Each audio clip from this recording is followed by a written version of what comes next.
Kalabaw natin. Ay, ito lang pangalan yan. Ha? Ulila. Ay, si Ulila pala ito, tsaka isa. Si Silver. Ayan. Ito ulit sila, oh.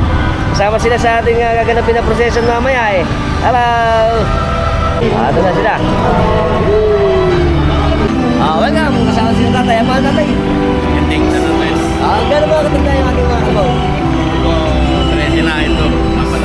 Apat na taon, bata pa pala ito. Ano? Ito yung nakasama natin noong nakarang sa best ng Pulila. Ano? Si ano pa niya? Ulila. Si Olila.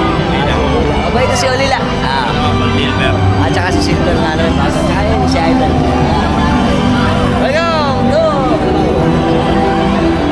Ito na po ng Ulila. Ito pala si Tata, yung mga kalabaw nila, pagka may mga ganitong okasyon, kasama lang dito, pero sa prosesyon hindi nakasama. At susunod na kasama na ulit sila Ulila sa kapistahan natin. Iyon po ay natatapat ng May 14 and 15. Yan, oh. Yan na ako kayo Tata, dito sa amin, sa Pulilan, sa Niling Carabao Festival namin. Yan. So, sa video natin, share nyo na rin. Until next time, mga Trabox, keep safe and keep moving always. Nice to know!